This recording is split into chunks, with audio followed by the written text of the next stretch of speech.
Cafaro. Thank you, Mr. Chairman and members of the committee. I bring before, my name is Representative Mary Cafaro, C-A-F-E-R-R-O, and I bring before you for your consideration House Bill 568. House Bill 568 does three specific things. It provides safe staffing standards for nurses that includes ratios that enable nurses to provide high-quality patient care. Number two, creates nurse staffing committees that will give hospital administrators better insight into staffing challenges and patient care issues on the ground. And number three, this bill would eliminate mandatory overtime for nurses. Working extra hours, as you all probably know now, or knew before too, working extra hours can lead to exhaustion, missed care, and adverse events. This bill is an opportunity as lawmakers to improve health care for all Montanans, and I respectfully ask you to give it a due pass. Thank you, Mr. Chairman, members. Thank you, Representative Cafaro. We will start with proponents to House Bill 568 in the room. If you're an online proponent, please raise your hand.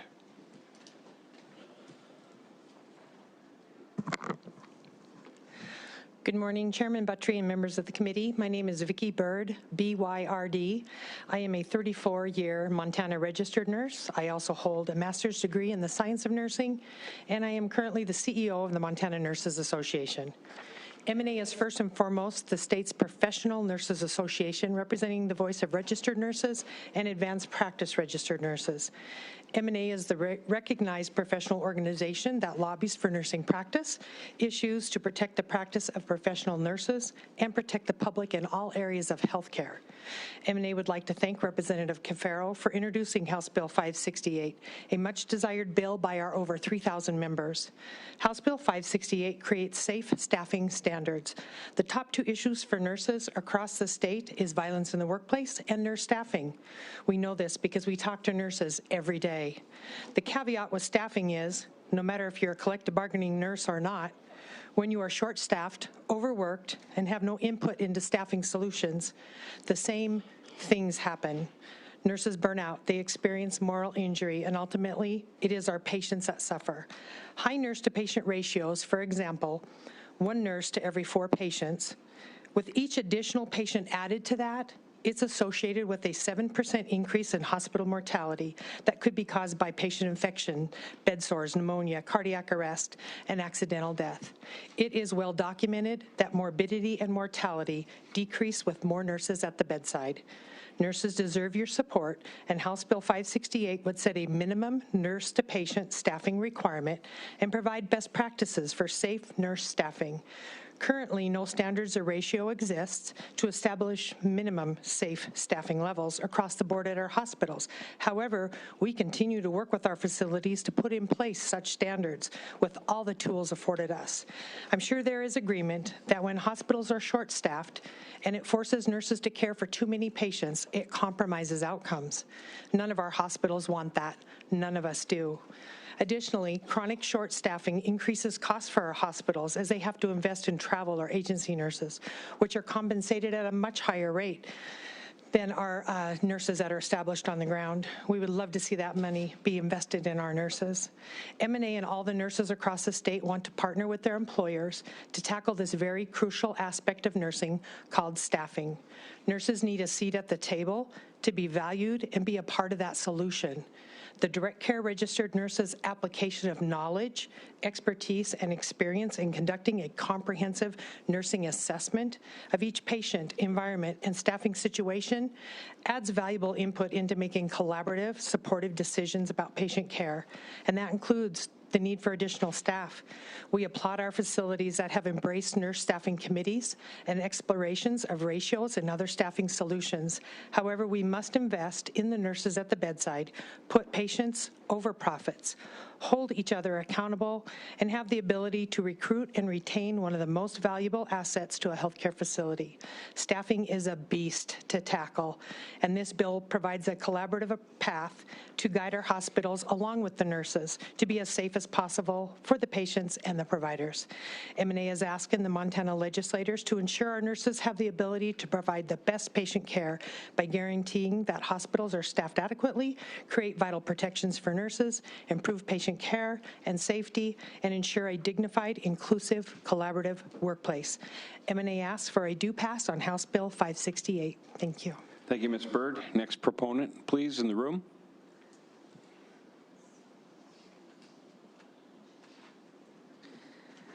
Good morning, Chairman Buttry and members of the committee. My name is Robin Haux. My last name is spelled H-A-U-X, and I'm the Labor Program Director for the Montana Nurses Association. And I'm speaking on behalf of MNA today in support of House Bill 568. MNA is the recognized leader and advocate for the professional nurse in Montana who is lucky to have a collective bargaining as an advocacy tool. MNA's surveys regularly show staffing and recruitment and retention are our nurses' top priorities when trying to improve their workplace. RNs are on the front lines of healthcare, providing care in what has become the most challenging working conditions ever felt in Montana. The COVID-19 pandemic only exacerbated our Montana nurse staffing crisis, as many nurses chose to leave the profession due to increased challenges for providing safe patient care. Nurses deserve our support, and House Bill 568 would set minimum nurse-to-patient staffing requirements and provide best practices for safe nurse staffing. Currently, no standards or ratios exist to establish minimum safe staffing levels at hospitals, which can put patients at risk. Moreover, often forces nurses to care for too many patients, which compromises outcomes. Nurses are critical in providing high-quality care for patients. Patients who are my family, your family, our neighbors, and our communities. We need to focus on retaining our nurses, and House Bill 568 provides for the best opportunity for retention and recruitment. I encourage this committee to vote yes on House Bill 568, and thank you, Chairman Buttry. Thank you, Ms. Haux. Next proponent, please. Any other proponents in the room? Seeing none, we'll go to online proponents. We'll start with John Honsky.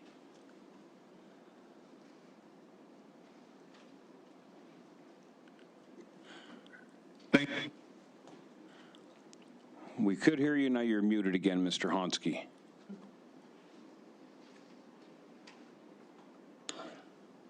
Thank you very much, Mr. Chair and representatives. I'm John Honsky, for the record, H-O-N-S-K-Y.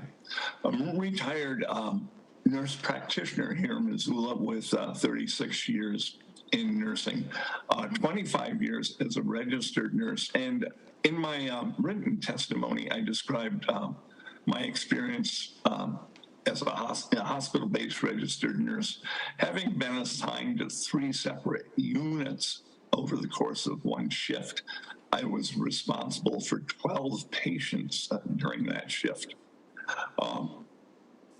What's important to realize about a patient assignment for a nurse is that the nurse is responsible for understanding the diagnosis and the disorder of the patient, the plan of care, knowing the primary and consulting medical providers for that patient, knowing the recent and upcoming procedures the patient's undergone or going under, assessing and having known prior physiologic status, assessing and knowing hemodynamic status, assessing the new labs and understanding recent labs, being responsible for medication administration, which may be oral, maybe topical, usually intravenous in an acute care setting, and often by port.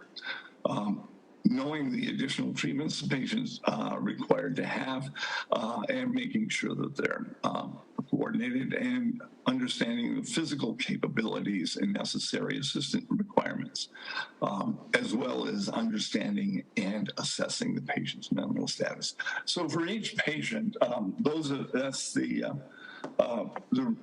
understood requirements for a registered nurse, and having standard limitation, or rather standard ratios, makes perfect sense based on the acuity of the unit.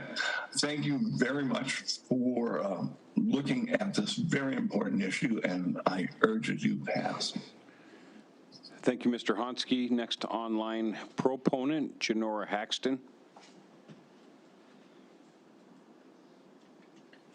Good Good morning. Can you hear me? We can hear you. Thank you. Good morning, Chairman Battery and members of the committee. My name is Janora Haxton. Last name spelled Haxton. I'm speaking for myself today in support of House Bill 568. I'm a registered nurse of 25 years with a specialty certification in neonatal intensive care. Several years ago, I was a night charge nurse, and I needed 5 nurses more than the 6 nurses I had scheduled for my 12-hour shift. We were required that shift to double up on our patient assignments, and it made it very unsafe. With such heavy assignments, neglect really is inevitable, even though it's not intentional. Unfortunately, that night, a patient being cared for received an IV burn that required a skin graft, and a different patient decompensated respiratory-wise and ended up on a ventilator. With both of those situations, they could have been avoided with better staffing. I spoke up to our medical director and our house supervisor, and I later was disciplined because of that and made to review our hospital's We Care values. I must say this was the only time in 25 years of floor nursing that I've been disciplined. And I told them that I was upset because I care about my patients. It's important to me to, as a professional nurse, have good outcomes with my patient care. It's important here as we come together to realize that no matter what area of the hospital or medical facility that a patient comes, I think we come with the expectation of safe, accurate care. Safe staffing absolutely is one of the biggest ways to accomplish this. If the workloads are too heavy, there's no way that we as nurses on the ground can guarantee patient safety, which is so defeating as a medical professional. I encourage this committee to vote yes on House Bill 568, and I thank you all for your time this morning. Thank you, Ms. Haxton. Seeing no other proponents online, we'll go to opponents. Opponents, House Bill 568.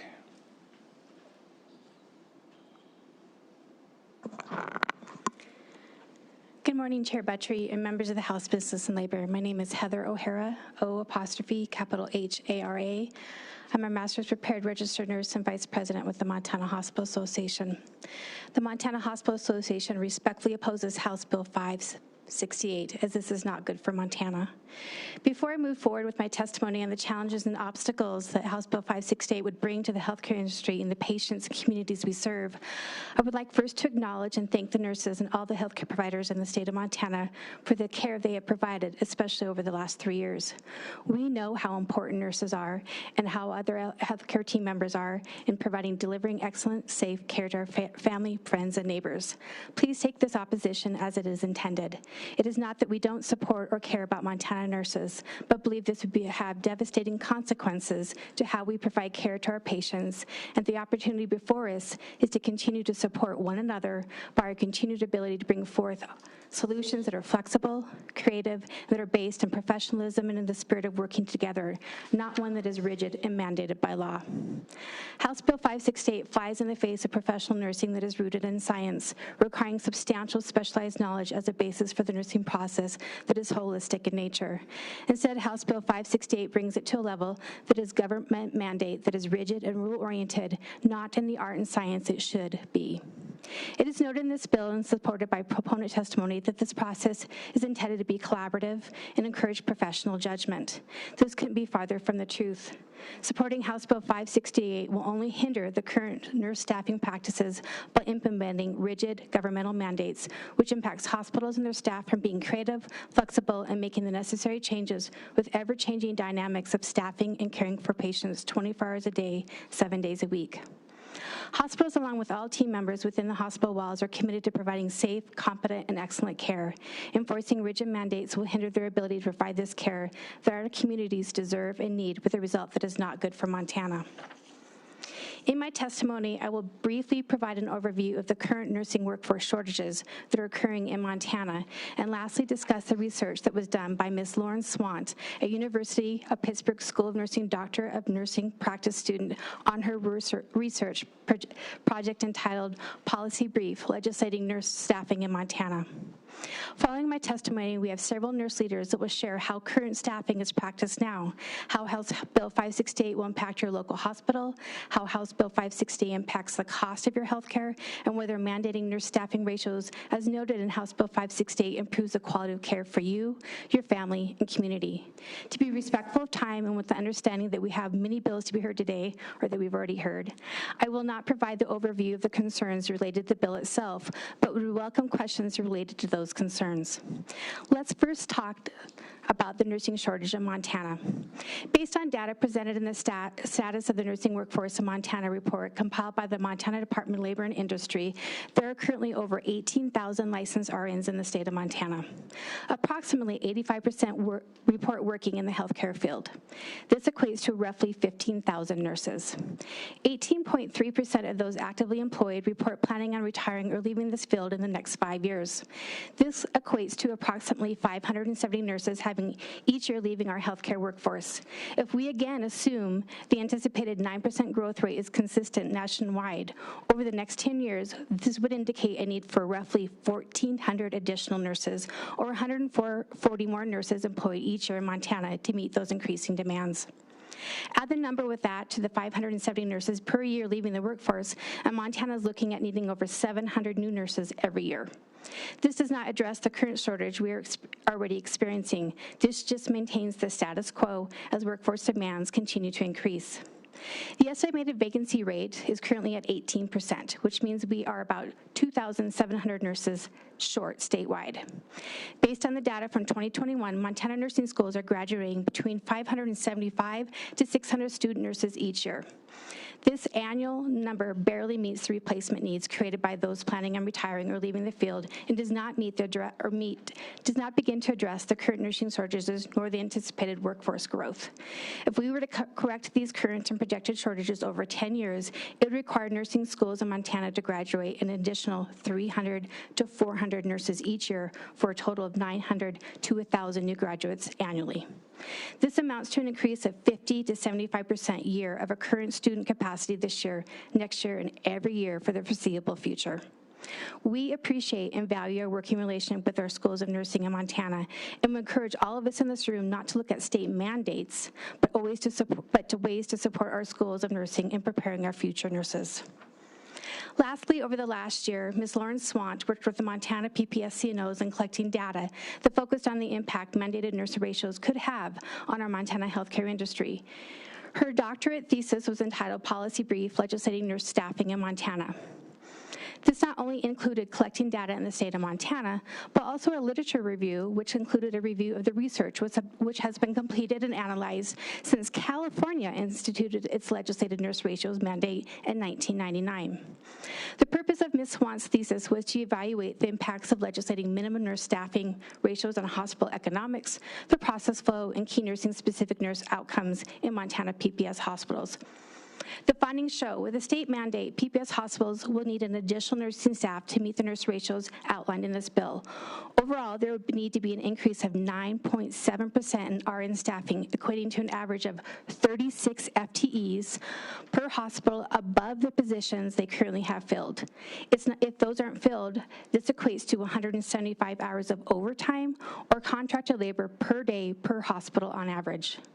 As far as the process flow, it would impact an emergency department waiting time for patients to be seen and increased length of stay in the emergency room waiting to be admitted, transferred, or discharged. Lastly, for key nurse-specific outcomes such as central line-associated bloodstream infections or catheter-associated urinary tract infections, the research available on the effect in the California legislation on clinical patient outcomes does not provide conclusive or consistent evidence that these predictions were realized in California as intended. Because of this finding, there is no projection that Montana would be any different, would have any minimum change in healthcare-associated infections. In closing, House Bill 568 is not good for Montana for all the reasons discussed, and we would respectfully request that House Business and Labor please vote no on House Bill 568. Thank you. Thank you, Ms. O'Hara. Next opponent, please.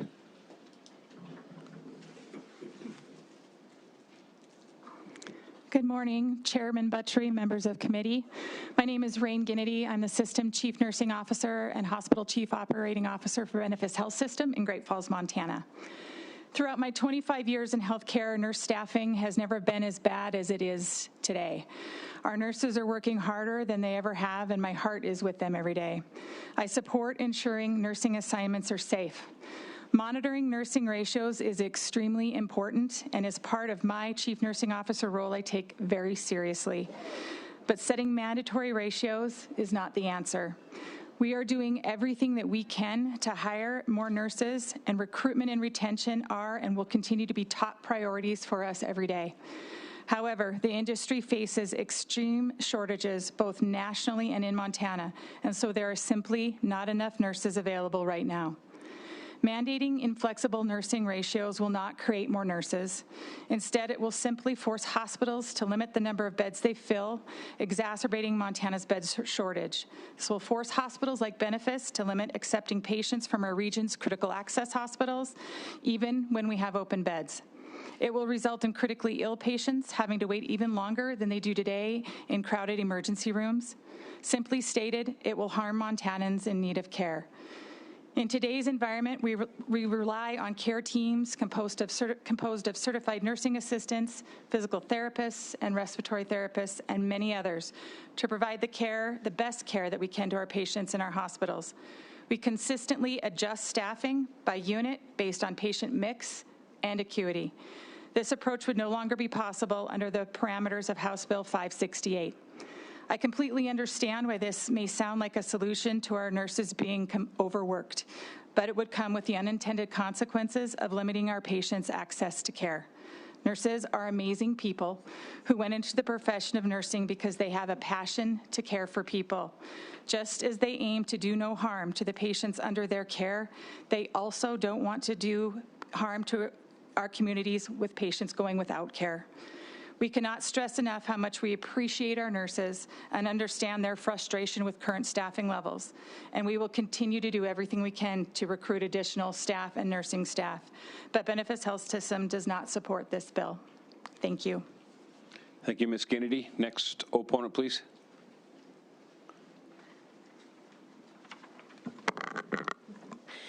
Good morning, Chair Buttry and members of the committee. My name is Heidi Abbott. That is ABBOTT. I'm a registered nurse and I'm a director of the inpatient medical, surgical, and oncology care at St. Peter's Health here in Helena.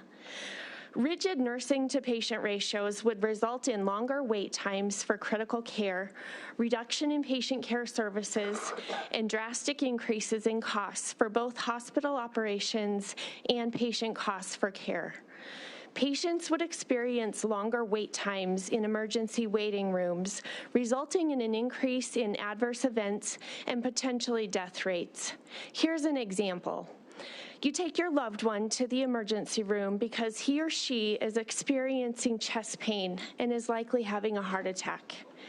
As you frantically notify the admissions desk, you are told that the emergency room nurses all have 4 patients and there are other patients in the waiting room ahead of you. You'll have to wait until a patient moves into an inpatient unit, discharges, or dies. What a helpless feeling. In our policy brief, Legislating Nurse Staffing in Montana by Lauren Swant, it was found that in California, post-implementation of the mandated nurse ratios, all measured wait times increased significantly for patients in the emergency room. Time from registration until placement in an emergency department bed increased by 56%. Time to inpatient admission increased by 23%. Patient admissions and nursing staffing levels are constantly changing due to patient conditions and the skills, knowledge, and experience of the nurses on shift. For example, an inpatient nurse has 5 patients assigned, but 2 of those patients will be discharging within the next hour. That nurse makes a decision that he or she will take a patient admission, and the workload of that nurse will be 1 to 6 for a short time, since 2 of those patients will be leaving soon. The ability to make these decisions allows nurses to provide timely and efficient care to patients. House Bill 568 would restrict nurses from making independent decisions and would prevent timely care to patients in our communities. In policy brief, Legislating Nursing Staffing in Montana by Lauren SWAT, it was noted that in California, satisfaction with manager support and ability to have control in decision-making were found to be worse, both post-regulation and when compared to other states. I represent St. Peter's Health and stand in opposition to House Bill 568, and I respectfully request your vote of opposition. Thank you. Thank you, Ms. Abbott. Next opponent, please.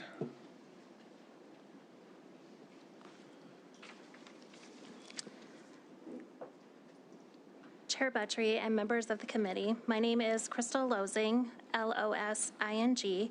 I'm a bachelor's prepared registered nurse for 18 years and the chief nursing officer of Logan Health Cup Inc.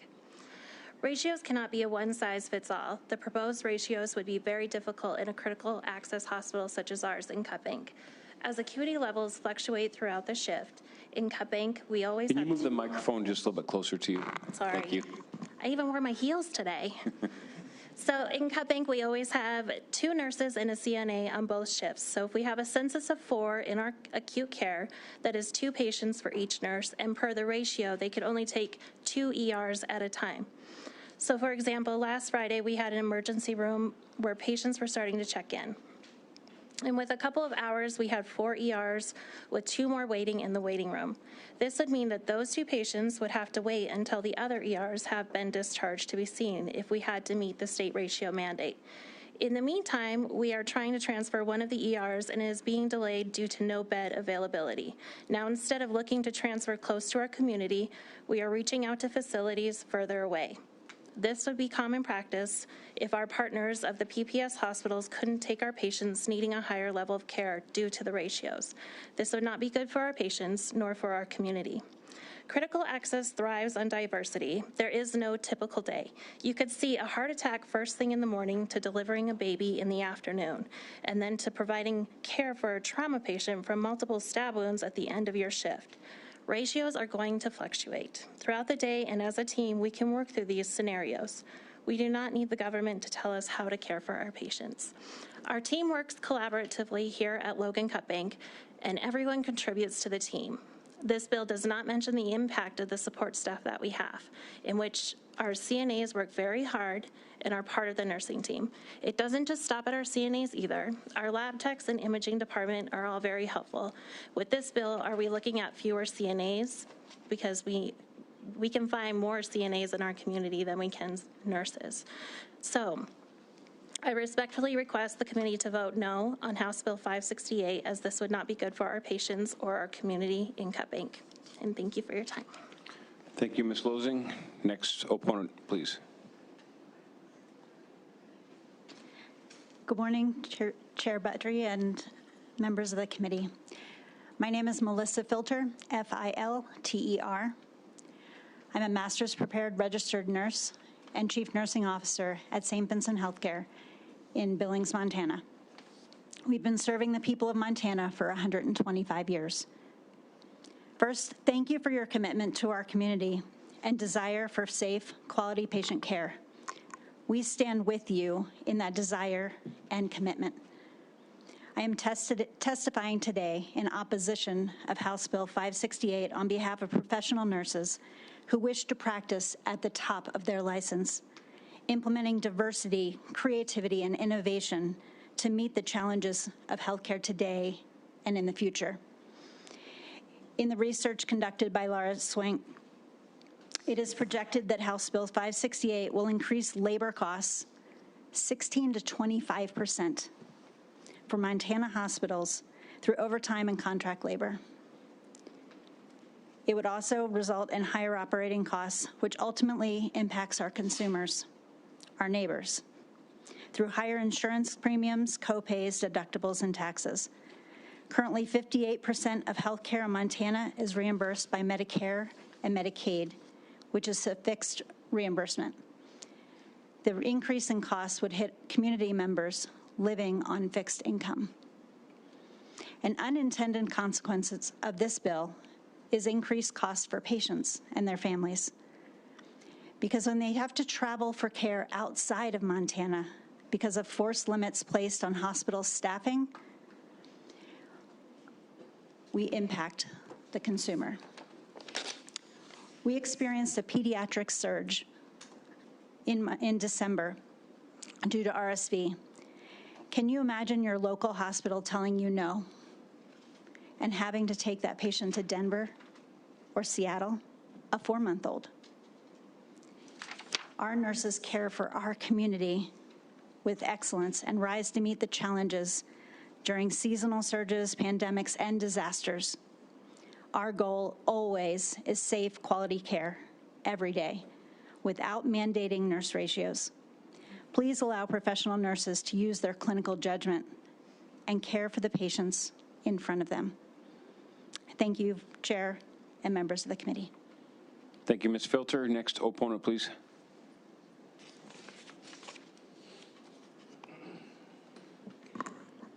Good morning, Chair Buttrey and members of the committee. My name is Shannon Holland, Holland. I am a master's prepared registered nurse and chief nursing officer for Billings Clinic. I am also proud to say that I've been a nurse for 35 years and have worked very closely with my nursing teams to make sure that we're providing safe, high-quality patient care. I am here today testifying in opposition of House Bill 568 and will speak to the impact on high-quality, safe patient care. Setting rigid nurse-to-patient ratios could have a detrimental impact to patients not only in the organizations we currently work, but also for those in outlying communities that need higher levels of care. Currently, there is a significant shortage of nurses at the bedside, which is challenging all of us leaders and our frontline teams to develop and redesign models of care that include interdisciplinary team members and allow nurses to work at the top of their license.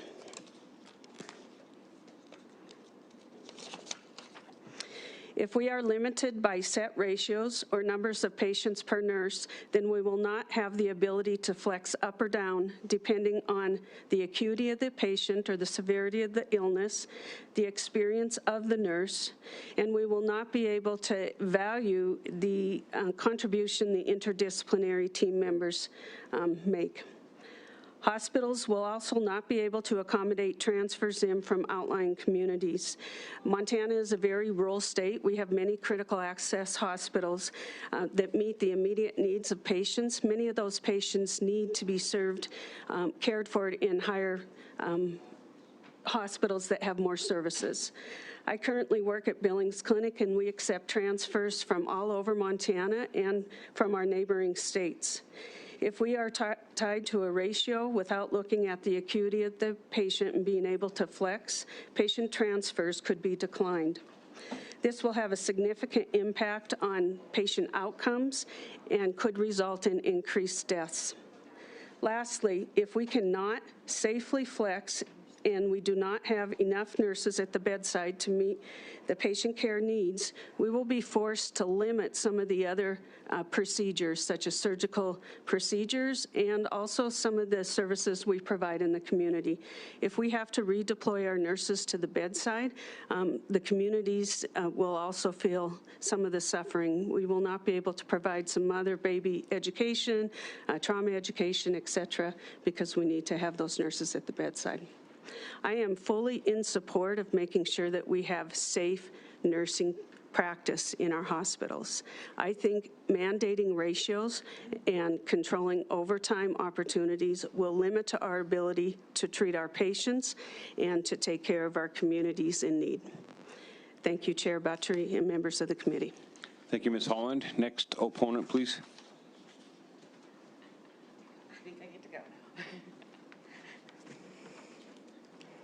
Good morning, Chair Buttrey and committee members. I am Michelle Truax. I am the Interim Inspector General for DPHHS. Can you spell your last name, please? Sorry. Truax. Thank you. You've already heard all of the wonderful testimony all the points I had, so I won't reiterate them other than I would like to say that the DPHHS Office of the Inspector General is in opposition to House Bill 568. Thank you. Thank you, Ms. Truax. Are there any other opponents? Any other opponents, House Bill 568? Seeing none. Informational witnesses.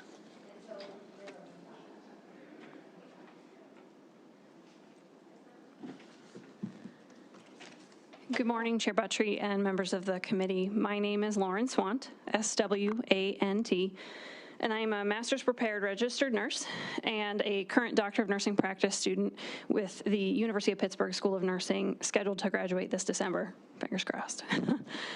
My doctoral thesis is entitled Legislating Nurse Staffing in Montana, a policy analysis and evaluation of projected impact on hospital economics, process flow, and hospital-associated infections, which has been cited a handful of times in testimony this morning. I've also had the opportunity to complete research on the current and projected state of the nursing workforce in Montana this past year, and so I'm happy to answer any questions you might have. Thank you for your time. Thank you, Ms. Swant. Members, so that's a little longer than we usually have for informational, but she is the author of the report that's been referenced numerous times, so I'm going to leave her as informational without objection. Perfect. Thank you. Question? Any other informational witnesses? Seeing none. Questions from the committee? Representative Marshall. Thank you, Mr. Chair. I want to start with Ms. Truax, please. Ms. Truax. Chair and Representative Marshall. Mr. Chair, Ms. Truax, looking through the bill, I see a lot of things in here where the hospitals would be required to make reports to DPHHS, and that DPHHS would be required to post those and make those available. Would there be some kind of a fiscal impact associated with receiving and posting those reports? Mr. Chair, Representative Marshall, yes, there would be a fiscal impact. I believe we requested a fiscal note on that bill, and we did not get one. Okay. Personal point. State your point. I did look up the bill online. It did not say that they were going to bring a fiscal note with this, Mr. Chair. I think maybe as a committee we should get one for this bill.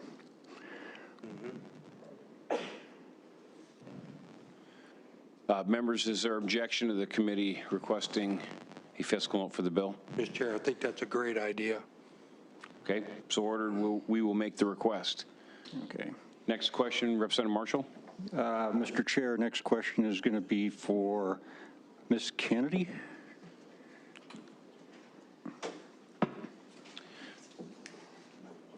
Ms. Kennedy. Chair Buttry, Representative. Ms. Kennedy, it also says in here that the hospitals would be required to develop a plan, get committees, keep records for each shift, report those records. Would that not add to, say, staff cost, time, money with the hospital systems? Mr. Chair, Mr. Representative, what we do that now. And so, for example, I have a nurse practice council where we meet monthly, and one of our agenda items is going through our current staffing, where we're at, where we've been in a department, and then reviewing some of the creative ways that we've been able to safely take care of our patients with the challenges that we're seeing today. Those numbers are transparently shared with nursing teams throughout, since a lot of this is around acute care throughout our acute care teams. Okay, follow up. Mr. Chair, Ms. Kennedy, so wouldn't that section just be moot in the bill? Mr. Chair, Mr. Representative, in my opinion, yes. Thank you. Representative Gist. Thank you, Mr. Chair. With your indulgence, I have a statement, suggestion, and some questions. Go ahead. Okay. First of all, there's two serious issues going on here: the shortage of health care in Montana and the overall workload are the ones that are working out there. I do have a suggestion on page 2, line 21, where it states the staffing plan must meet or exceed. Perhaps could we, with permission from the bill sponsor and the opponents, the staffing plan must try to meet or exceed we're not going to fix the this part of the statement. We're not going to fix this overnight, our shortage, and it's an ongoing thing. That's why I support a fiscal note on this bill, so that proponents and opponents can actually work together to try and work on something. So that would be my first question to the sponsor. Representative Cafaro. Thank you, Mr. Chairman. Thank you, Representative. Could you repeat the line and the page, please? Yes, that would be line 21. It's 4. The staffing plan must. Page 2. I'm sorry. Page 2. Page 2. What did I say? You didn't say a page. Oh, I'm sorry. I'm looking at page 2. Isn't anybody else? Okay. I am now. I'm sorry. Page 2, line 21, subsection 4. The staffing plan must meet is what it says now. Could we implement the staffing plan must try to meet? Because we're not going to solve the issue overnight, even with passage and approval. We're putting a longer implementation date on the bill. Just a suggestion. Thank you, Mr. Chair. Mr. Chair, Representative, would you like my opinion? If you have one, yes. I do. Thank you, Mr. Chairman. Representative, I think that's a very good point. And the opponents mainly talked about staffing. They did not talk about a really important piece of the bill, which is I mentioned as number 2, creates nurse staffing committees that will give hospital administrators better insight into staffing challenges and patient care issues on the ground. And I think that your point speaks to that, and I appreciate it. Yeah, Mr. Chair, follow up? Follow up. Yes, for the sponsor. No, number 2, your point number 2 is very well taken and very well appreciated. I think that's very needed. The other question I would have for you perhaps is the acuity that was mentioned also by Mrs. Swan. As I know, in the emergency room, patient acuity can change very rapidly. It can be down to a 1-to-1 or a 2-to-1, 2 nurses to 1 patient ratio quite quickly, which leaves the rest of the department kind of not being covered very well. So with your number 2, patient staffing committees, for the smaller facilities, being able to create a contingency plan, let's say, on how we're going to do a callback program, utilize a nursing coordinator basically to maybe come in. Those kind of plans really need to be developed because there's quite a difference in our smaller healthcare facilities versus our larger healthcare facilities where they have more in-house resources available. So, thank you, Mr. Chairman. Thank you, Representative, and thank you for your suggestions. I know that this is your area of expertise, and so I respect that. You know better than I do, but that sounds like a good idea as well, and the recognition of the different sizes of hospitals. One thing I'll say is today we did not hear from nurses on the ground, but we're hearing from you, and so that's why I really appreciate your perspective. Thank you. And Mr. Chair, yeah, I've been that person that's been in that position, 1 nurse, 3 or 4 patients in the ER. High acuity of one of them really takes away from the other 3. Thank you, Mr. Chair. Thank you. Representative Matthews. Thank you, Mr. Chair. I think let's go with Ms. Kennedy again? Ms. Kennedy. Kennedy, thank you. Mr. Chair, Ms. Kennedy, I have a couple questions. So you mentioned you're the chief nursing officer. Is that the title? Mr. Chair, Mr. Representative, yes. All right, thank you. Follow up. So maybe speaking for yourself and maybe in general for CNOs, is that the right acronym? Do CNOs generally work on the floor in their locations? Do you, I guess, specifically? And Mr. Chair, Mr. Representative, no, we do not. Okay, thank you. Follow up. Thank you, Mr. Chair. In your experience, how often are nurses working short-staffed in, I don't know, maybe the last 2 years, since this seems to be more of an acute issue right now? Last 2 years might be a little bit of the range. Mr. Chair, Mr. Representative, it is consistent right now in our hospitals in the state and in the nation because we do see that nursing shortage. Okay. Thank you. Follow-up for Ms. Bird, I think. Follow-up, Ms. Bird. Chair Buttrey, Representative. Thank you, Ms. Byrd, Mr. Chair. So we heard a little testimony about a little flexibility. So I'm hearing two things here, which I think Mr. Gist totally got to. One is like efficiency. For instance, the two patients are about to be discharged, which would preclude someone from coming in. That doesn't, I mean, that flexibility to me seems super reasonable, but that doesn't feel like necessarily the issue that we're trying to get at. So would you characterize this in a way that we turned the burner on in the pot and the frogs have been sitting there, and now we're starting to, the slow burn of staff. I don't know where you're going with that one. Well, thank you, Mr. Chair. I like analogies. I'm just not killing it right now. Frog in the pot. So we've got a crisis of shortage, and we have been, or would you characterize it as overworking the rest of our staff to the point of unreasonable?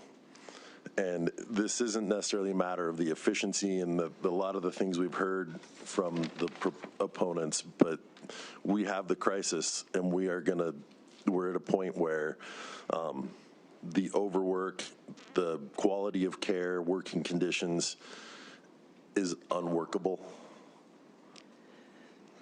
Mr. Chair, Representative, I'm not sure everything that you're asking, but I'm going to give it a whirl, okay?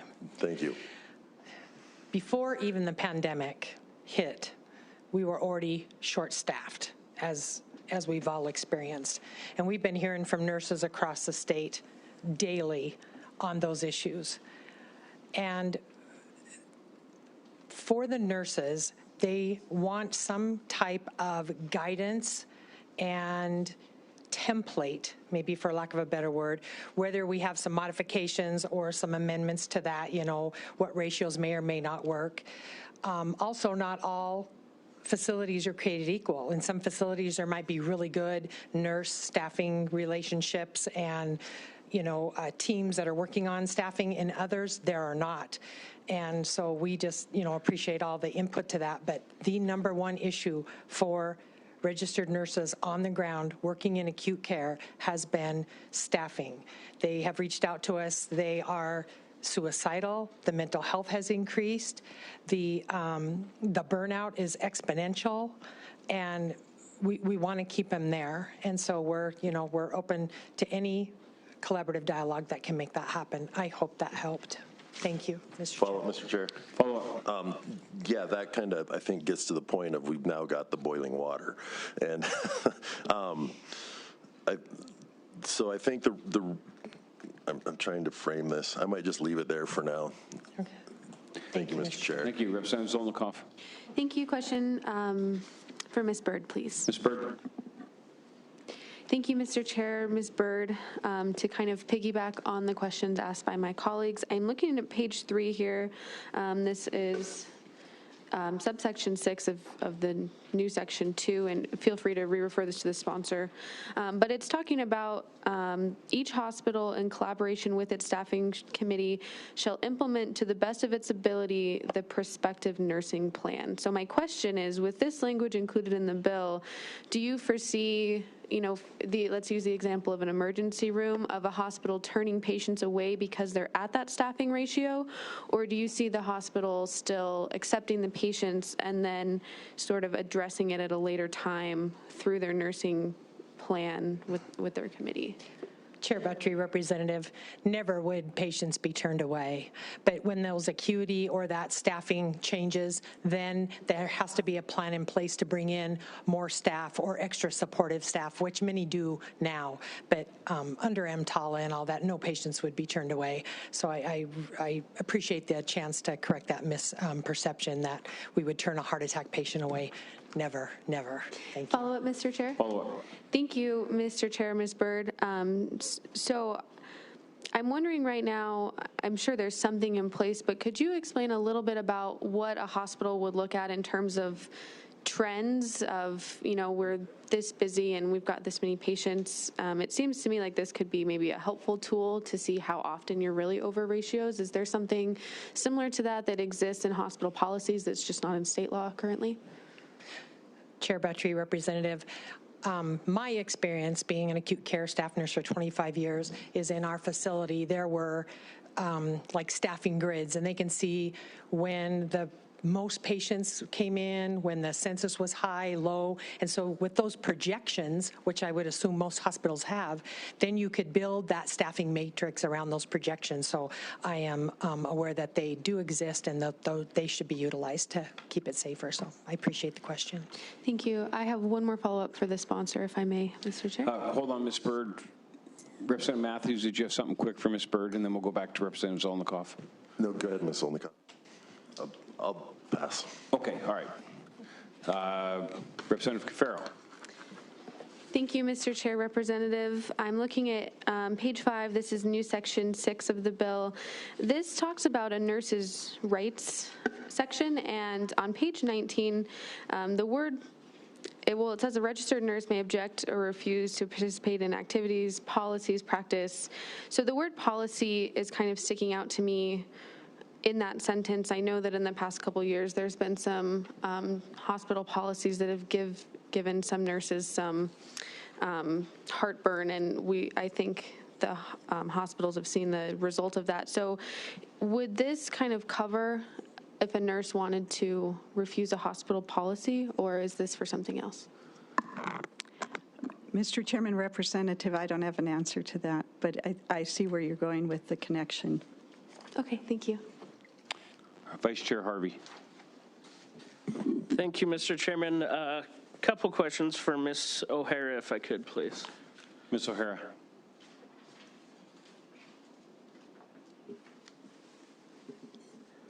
Mr. Chair, Representative. Thank you, Mr. Chair. Thank you, Ms. O'Hara. You know, this topic really hits home to my community. I feel that we're in a crisis in my community pertaining to nurse staffing. And I personally know of over a dozen nurses that have left the hospital setting just strictly because of burnout. And so I view this bill as this is the workers coming to the hospitals asking for some help with this burnout. And you spoke in your testimony about being creative and trying to come to solutions within the hospitals. Can you speak to what hospitals are doing to address this? Because it's a crisis. Mr. Chair and Representative, thank you for the question. And you are correct. We are in a crisis in the state of Montana, as well as in the nation, in regards to staffing in our hospitals. I think you will find that every one of the nurse leaders that spoke behind me, they come to work every day and they are being creative and flexible, and they are working with their nursing staff, whether it be development of councils and going through the staffing. They're also looking at their projections and trying to staff up. They also are providing opportunities. There was a comment made about mental health of our nurses, and our hospitals are also providing to support their nurses in that way. One institution actually hired an LC, a licensed clinical social worker, to do just that in helping with the nurses in the hospital so they can talk about the challenges that they have and what's going on in their lives. So I think you'll see it's multifaceted in regards to what our hospitals are trying to do in regards to supporting their staff, because they know that nursing, they can't run a hospital without nurses. They understand that, and they want to be part of the solution and work collaboratively together. Thank you, Mr. Chair. Follow-up? Follow-up. Mr. Chair, Ms. O'Hara, I appreciate your response to that, but I've seen expression in my community where hospitals are going away from actual nursing staffing and going to medical assistants to try to fill those gaps. So is that seems contrary to your statement. So can you speak to that? Because it seems like they're trying to fill holes with less educated folks. Chair Buttrey and Senator Representative, I think because we are in this crisis right now, that we want to make sure that our nurses are practicing at their highest scope of practice. That's definitely something we want. That also encourages them to be happy with their job. That studies have shown that. But let's be honest, we also have to be flexible and creative in the situation that we're in. And so being able to delegate certain opportunities or certain tasks to another individual is something that can be done in the hospital setting. We have great teammates states that are CNAs. We have LPNs that can work at the bedside, medical assistants that can work on the side. That's typically in the clinical setting, but not in the acute care setting. And then we talked today about a bill about emergency care providers coming in the hospital and being able to support our patients. I don't think it's a one size that fits for everything. We need to be creative right now in mandating ratios, which hasn't been proven in other states to provide better outcomes or to improve the outcome of our nurses and their health and wellness isn't the answer. We need to be creative and work all together, and that's what the opposition is trying to pose. Another follow-up, please? Follow-up. Thank you, Mr. Chair. Ms. O'Hara. So what I'm hearing is it's sounding like, and especially from the other testimony talking about wait times and everything that is being projected around this bill, to me it seems like we have a management problem, not a worker problem. And I would see with that, because would you say that triage and diversions to other hospitals and other resources that are currently being used by hospitals would no longer exist? Because I see that as an answer to the timing issue right there. Chair and Representative, would you add that repeat that last one in regards to what you just said about a management problem? So I feel around this bill, if management is doing their due diligence and staffing appropriately, and so the ratios could be 1-to-1 at some times, and then they could fall within the parameters of this bill at other times. If management isn't following that and they don't have triage and callback procedures and diversion procedures in place through this staffing program, that's not a worker deal, that's a management deal. So are you saying if this bill passed, none of those would be available anymore? Chair Battery and Representative, no, that's not what I'm saying. They're going to use all the tools they have in regards to managing patient flow, including the ones that are coming in through the ER, as well as those ones that need to be transported to another facility. What we have is a problem. It's not a management problem. What the problem is, we don't have enough nurses. And so putting a ratio for a ER nurse to be 1-to-4 doesn't solve the problem.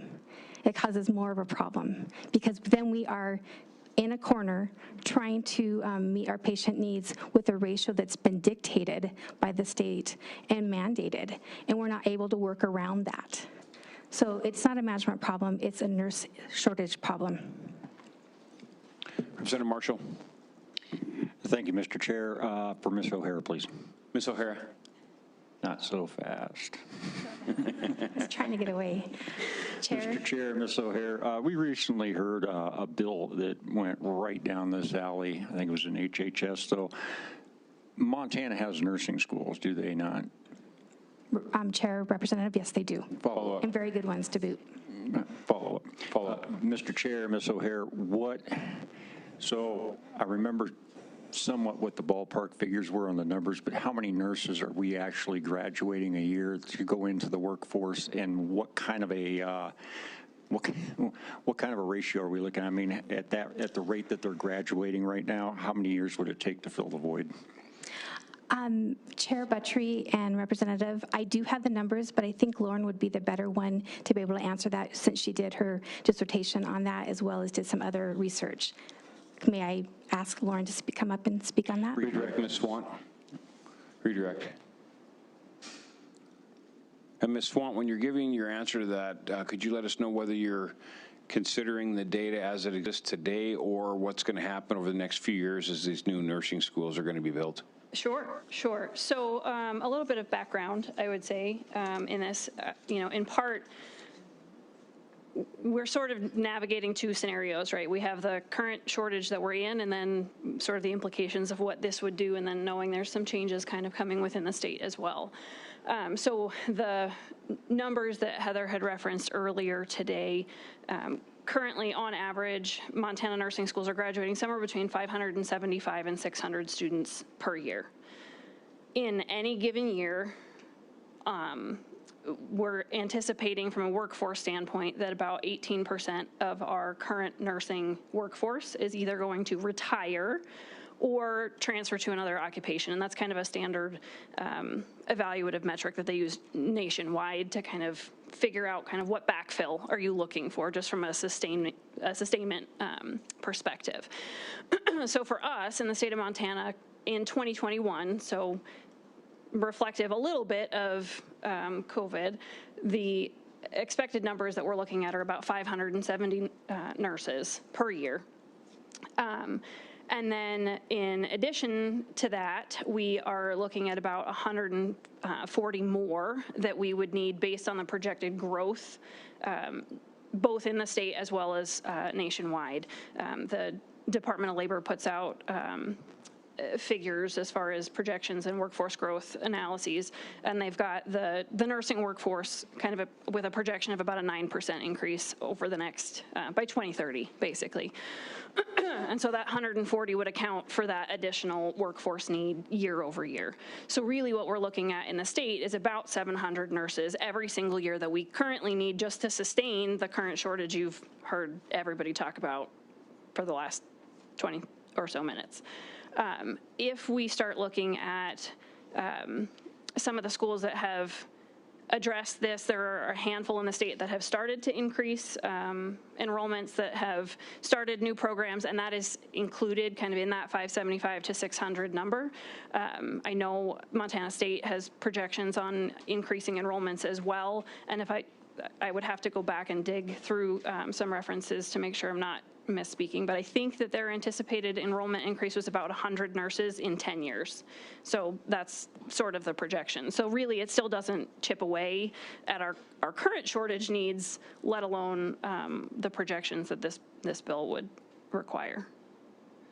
Thank you. Representative Logie. Mr. Chair, for Ms. O'Hara. Ms. O'Hara.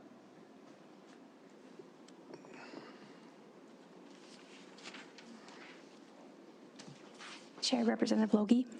Yeah, Mr. Chair, Ms. O'Hara, there's a little talk about the mandated plan for staffing, and of course in a hospital you never know who's coming in every day. It's such an unknown. It's not like teaching school.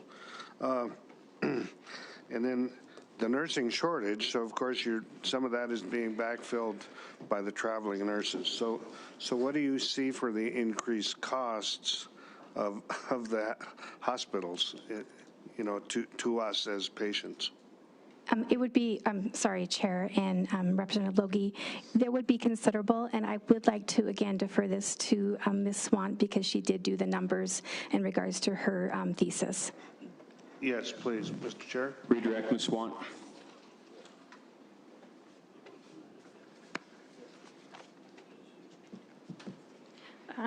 Thank you, Chair and Representative. Can I just have you repeat the question?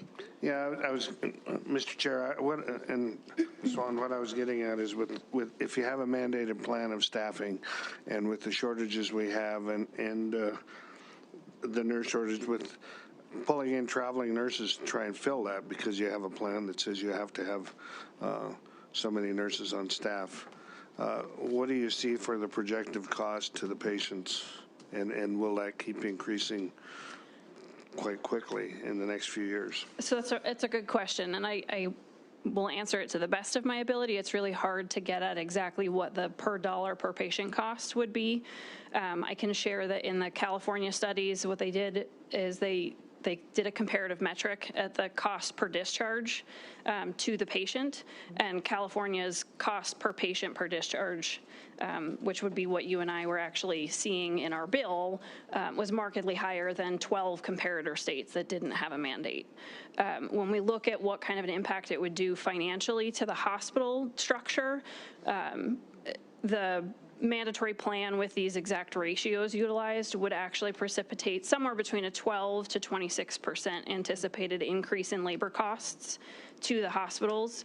The 12% is kind of the low end. That would be under the assumption that either they had all of their needs covered by standard overtime wages at 1.5 times their salary, or they were able to find enough people to hire to fill all of the necessary vacancies. That would be that 12%, and then the 26% would be based off of utilizing travelers. So the traveler wages are markedly higher than what a standard wage would be. Even when you start looking at incentivized overtime, like triple time or double time, those wages are still less costly than the costs travelers would incur. And what that ends up amounting to is somewhere between a 2 and a 5% impact on net operating availability from a hospital standpoint. Thank you. Yeah. Representative Gist. Thank you, Mr. Chair, and for Ms. Swant. Ms. Swant. Chair and Representative. Just another observation here. So other than, if we did something other than ratios, but used acuity of patients, setting up algorithms and triggers based on the acuity and severity of the patient's condition, would that help? So I will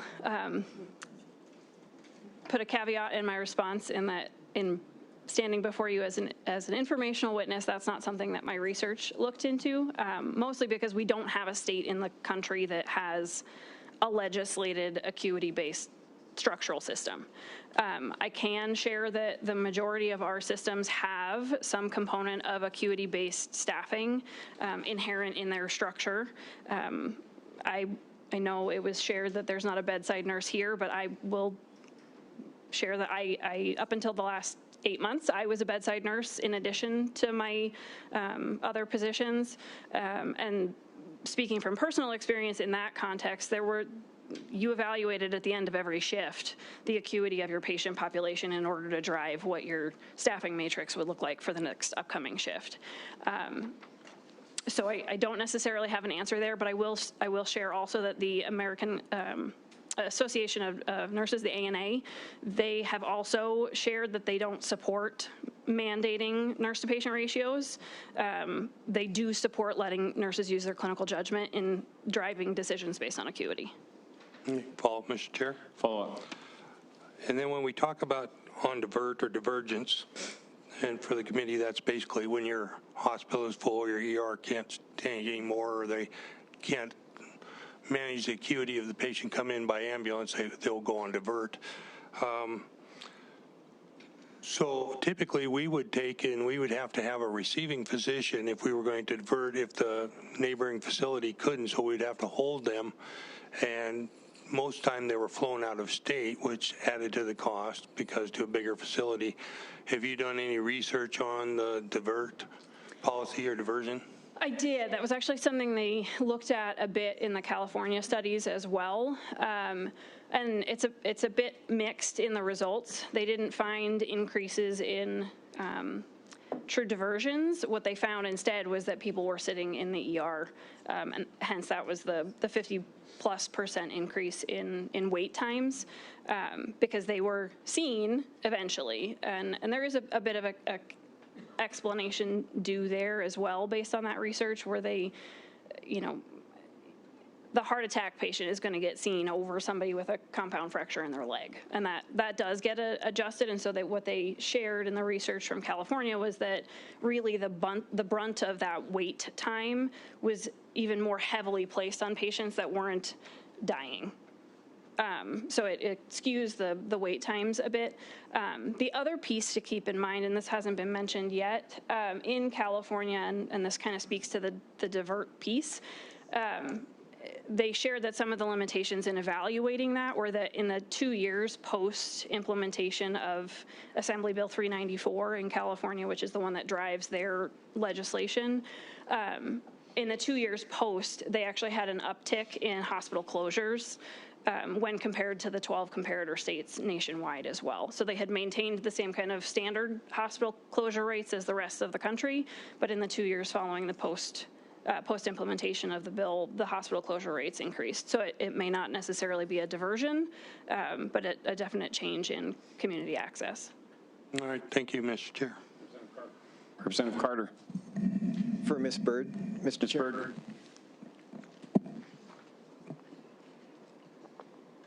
Chair Buttrey, Representative.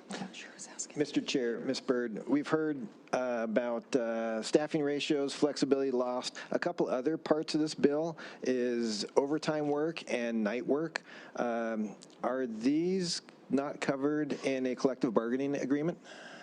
Representative Chair Buttry, Representative, some of them are, yes, and this is also to reach out to those facilities or employers of nurses that don't have that extra advocacy tool, so it would be for all. Follow-up.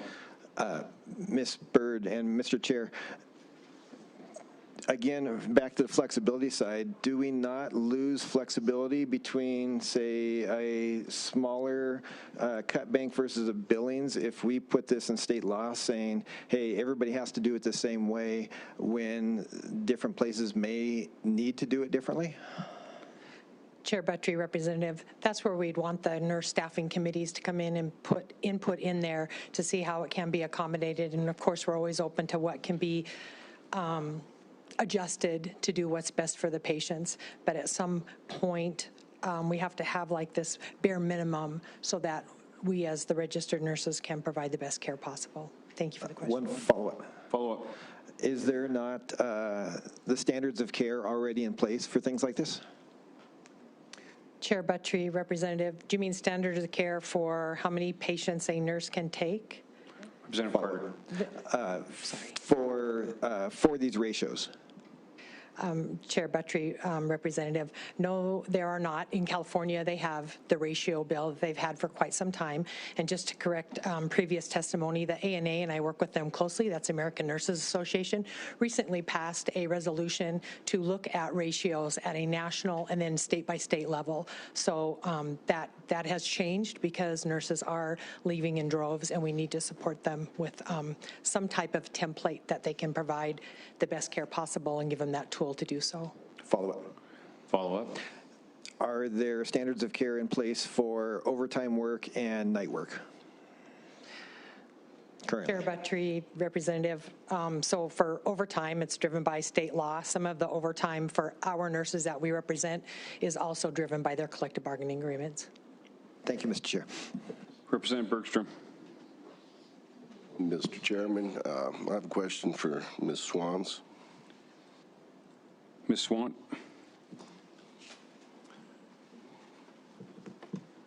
Mr. Chairman, Ms. Swans.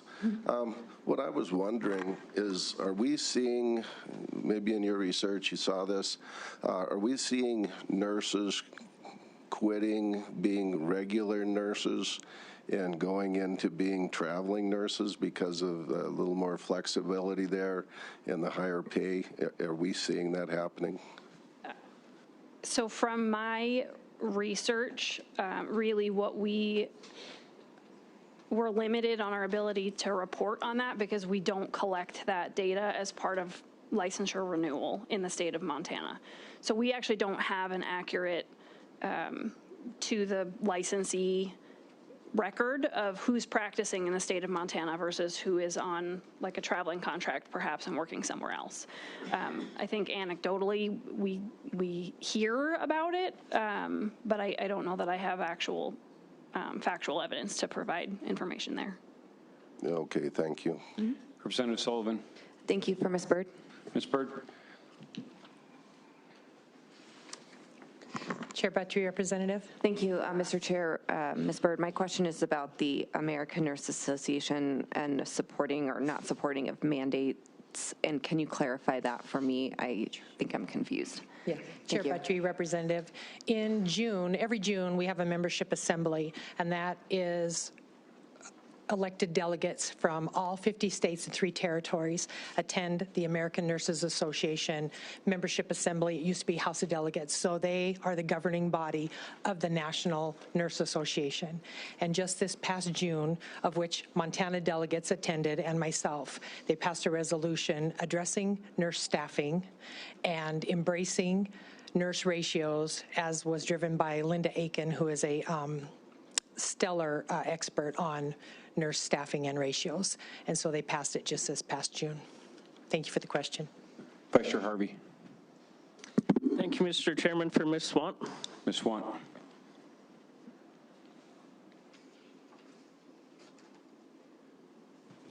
Chairman, Representative. Thank you, Mr. Chairman. Ms. Swant, I appreciate you being here today and sharing some information with us. A moment ago, through other questions, you spoke about what happened with this California study to patient rates and the like, but to me, I was missing a number there, and that was what has the hospitals in California seen as far as their profit margins for their hospitals? I mean, has this pushed them out, or have they stayed stagnant, or are they just doing just fine? So I don't have current, 2021 data, really the research that looked at the impact financially on the hospitals ends in about 2013, and that's when their reporting stops. So short of having access to the CalNOC data, which is their state aggregate kind of pool of information, I wouldn't necessarily be able to share what their current financial situation looks like.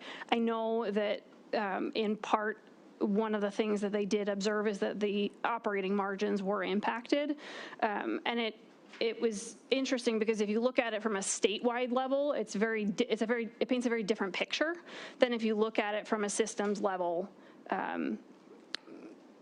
financial impact. And the reason for that is a lot of the impact on the bill is very specific to what their pre-legislation staffing ratios or staffing adequacy were. So they broke the entire state down basically into quartiles on, leanest staffing to most robust staffing and sort of the impact along all of those lines. And so operating margin changes were substantial for some and marginal for others, but for all of them, it did show that they had operating margin declines, and where that was magnified was in community benefit.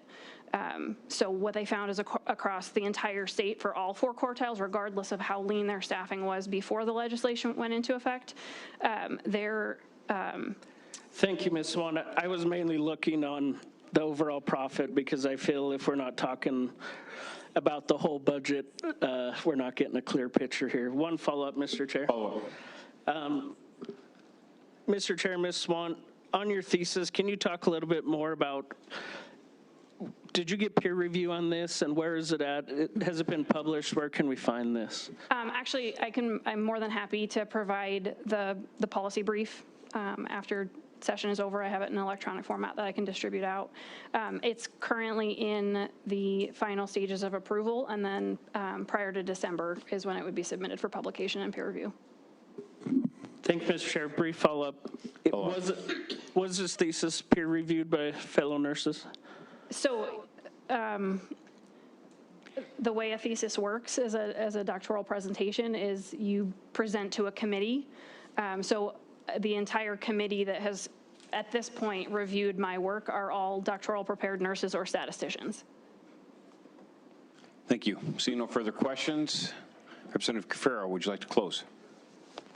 Thank you.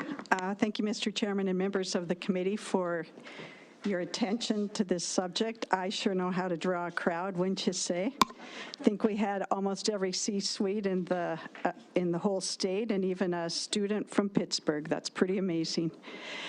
A couple of things.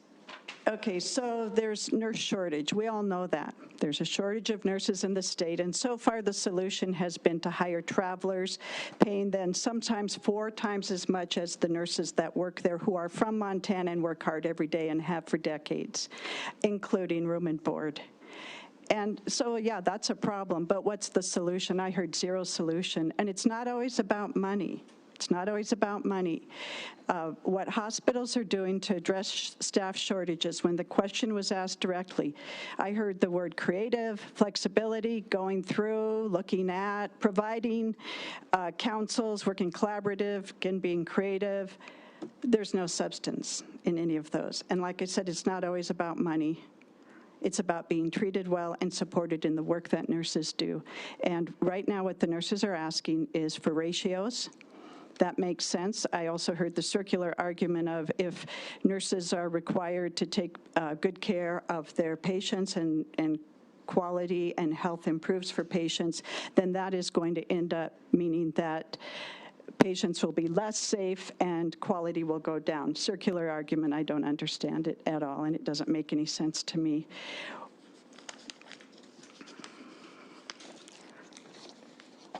It's only common sense that if you have less patients to care for, the patients will receive better care. That's common sense. They said there's no evidence to provide that is the issue, that it's true. If you have ratios, quality goes up, it improves, health improves. That's what was stated by one of the C-suite CNOs. There's no evidence of that. Well, it's common sense that if a nurse has less patients to take care of, she can do or he can do a better job. I agree with opponents about mandating ratios. Why do we have to mandate ratios? You'd think it would be a standard operating procedure for hospitals today. I didn't hear an answer to all of the problems they brought up, but one thing that was overlooked in the testimony while there was the opposition, while there was so much opposition to the ratios, again, was the second point I made. What this bill does is it creates nurse staffing committees that will give hospital administrators better insight into staffing challenges and patient care issues on the ground, because nobody knows better than the person who is right at the bed with the patient who is sick and oftentimes dying. And what this bill asks for is that hospitals will work with nurses to collaborate and come up with solutions to the nurse shortage, because what they're doing now is absolutely not working. It also allows for flexibility for the managers to do what they do, that's manage patient care. It does not say that if a patient presents at the ER and has a heart attack, then it's going to draw away care from, that it will restrict that manager's ability to decide who needs care the most and what the priority is. This bill does not mandate that type of micromanaging. Anyway, I'll go back to the very beginning. This bill creates 3 target situations, provides safe staffing standards that include ratios, that enables nurses to provide high-quality patient care, creates nurse staffing committees. I've said more than enough about this. And this bill would eliminate mandatory overtime for nurses who already work 12 hours on the floor. Working extra hours can lead to all of the problems that you've heard about. Thank you, Mr. Chairman, and thank you, committee, for your time. Thank you, Representative Cafaro. This will end the hearing on House Bill 568. Members, we still have one bill and a lot of exec to do, so we're going to go right into the next bill.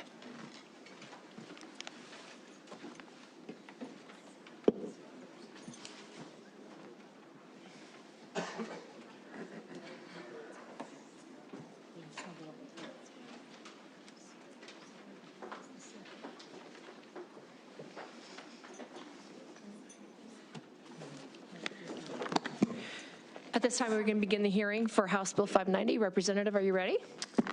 I'm ready, Madam Chair. Thank you. Representative.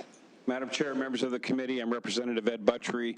I represent House District 21, which is the north side of Great Falls community of Black Eagle, and I'm pleased to bring before you for your consideration House Bill 590. House Bill 590 is a pretty simple bill. It requires healthcare employers to document violence against healthcare workers, and then for the state to compile this documentation in an effort to identify if there are needed future changes to statute, rule, or practice to ensure the safety of the workers. And of course, these are the workers that are providing such valuable service for the health and safety and welfare of the people of Montana. This is a real issue. Madam Chair, with your permission, may I pass out a handout? Yes, please. Thank you.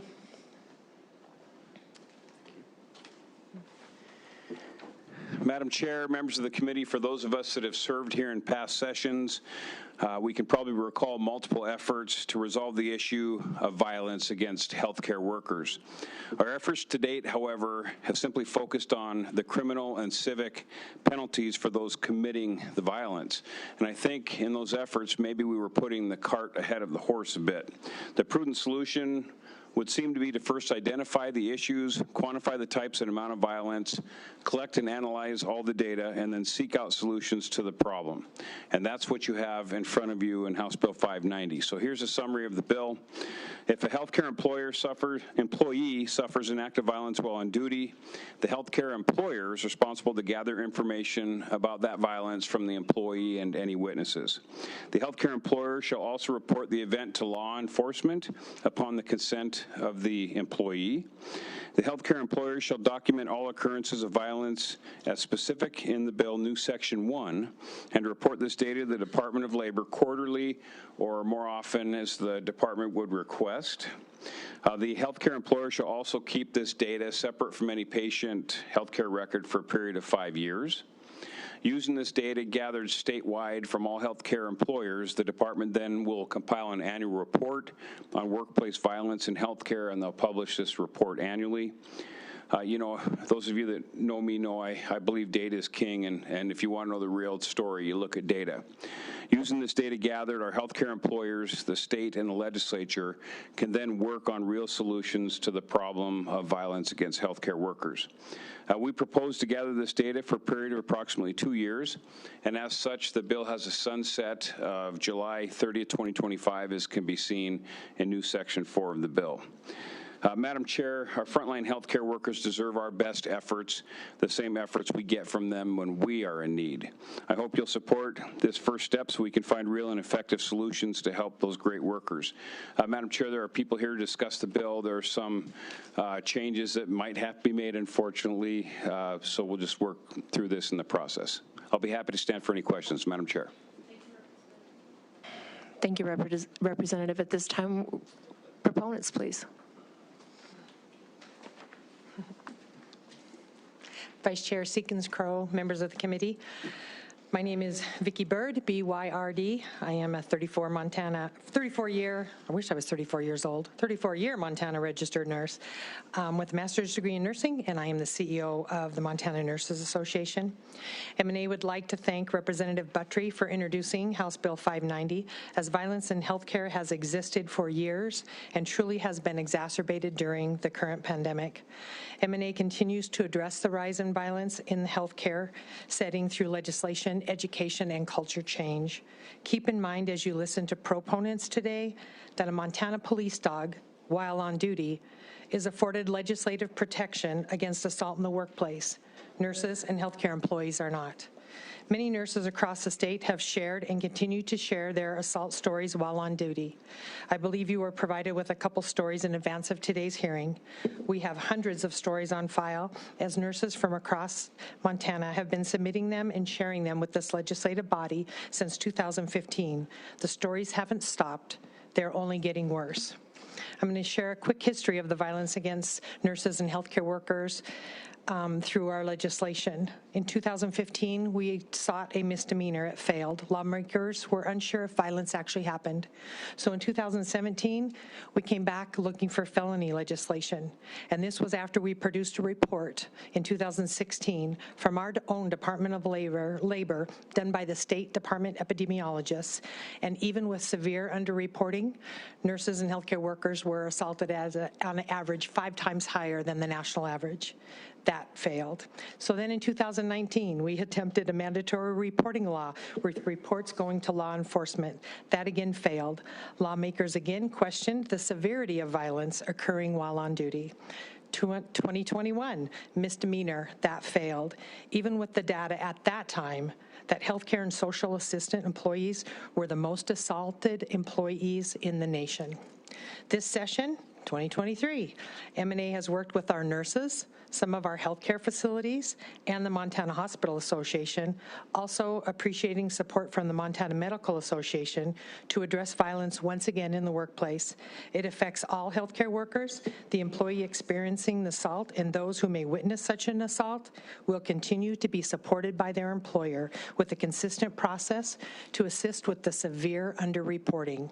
A worker compensation will be filed and a police report filed if the assaulted employee consents. These quarterly reportable events will be filed with the Department of Labor and Industry, and the department will compile an annual report on workplace violence and publish this report to its website annually. It is important for assaults against nurses and all healthcare employees to be reported, compiled, and available publicly, because these Montana employees deserve to be able to have a healthy, safe work environment and the best environment to provide care. Allowing the collection and assessment of this evidence and data over the next 2 years will determine if our lawmakers need to address this epidemic further with increased protection or penalties. This will further empower our employers to keep nurses and healthcare employees safe while on duty, while they care for their patients, their families, and their communities. As Representative Buttry shared with you in his handout, we are seeing and grateful to employers across the state posting signage and repurposing our tagline, "Violence is not a part of the job." This mandatory reporting will educate us all on the epidemic of violence in healthcare in the workplace in Montana. MNA kindly asks for a due pass on House Bill 590. Thank you, Vice Chair. Thank you. Next proponent, please. I'm going to ask proponents to go ahead and line up so that we can do this very quickly. Also, please do not repeat. And I sure do appreciate y'all sitting here with us all morning, but we've got some business that we've got to get down to, so go very quickly, please. Go ahead and line up. Chair and members of the committee, my name is Jessica Lopman. My last name is spelled L-O-P-E-M-A-N. I'm a bachelor's prepared, board-certified medical surgical registered nurse, currently working on a medical unit in an acute care hospital here in Montana. I've been a nurse for 13 years and an additional 2 years of experience as a healthcare worker. I live in House District 40, and I'm here speaking on behalf of myself in support of House Bill 590. November 5th in 2022, just a short 4 months ago, I was caring for a patient who had been a very sweet and generally nice patient. At 10 a.m., the patient, without warning, grabbed my right wrist and dug his dirty, grimy fingernails into my arm and would not let go. I asked him to let me go over and over again, trying to step back away from him. I had to yell for someone to come help me. Our unit secretary heard me, came running and helped me get my arm free from his unrelenting grasp. She stayed at the doorway of the patient's room while I washed the wound with soap and water. I was bleeding from 4 long, reddened gashes in my right forearm. Knowing I had 3 other patients I still had to care for, I was able to get it dressed with antibiotic ointment, gauze, and an elastic bandage wrap, and had to get back to work. As is protocol, I reported this incident to the hospital using our incident reporting portal. This patient was never talked to about his behavior. I was never contacted by either our safety officer or occupational health regarding this incident. There needs to be a better system of accountability for incidents like this. This is only one of the most recent examples of violence I experienced while working in healthcare, and I will probably have these marks for the rest of my life. At my previous hospital, we had a very kind and cooperative patient. He had this beautiful handmade walking stick. We all knew when he was coming around walking in the hallway as we encouraged our patients. His characteristic wooden thunk, thunk, thunk as he came down the hall. One day he flew into a rage. He took that walking stick, popped the top of it off, revealing a sharpened, pointed end. He used this stick to threaten me, his physician, 4 security officers, and a uniformed police officer who happened to have been in our emergency room that evening. When we feel scared to do our jobs, when we feel unsafe in a place that should feel safe, when we are harassed, pinched, spit on, bitten, kicked, and grabbed, we feel less than we are. We feel unappreciated. We feel coldness in our hearts. We lose our compassion for caring for others. And when we feel like that, we make the difficult choice to no longer be nurses. And we desperately need our nurses. We need to protect our nurses and our other healthcare workers. I encourage this committee to vote yes on House Bill 590. Thank you, Chair and committee members. Thank you. Next proponent, please.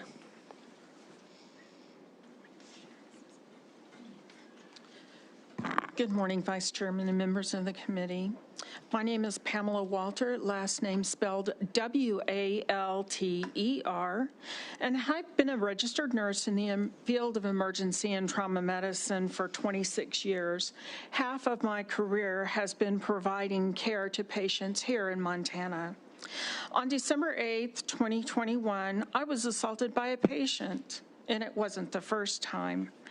The patient kicked me in the chest, and the force of this kick knocked the wind out of me and forced me backward, causing me to strike my back on equipment that was behind me.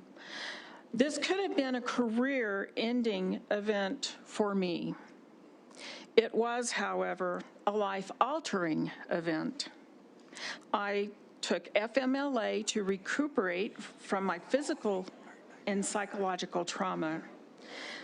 I have since recovered from the physical trauma. However, the mental trauma, to an extent, remains and will forever be with me and my family. Please help me protect my fellow nurses and my coworkers. Please vote yes on House Bill 590. Thank you, Committee and Vice Chairman, for your time today. Thank you very much, Ms. Walter. Next proponent, please.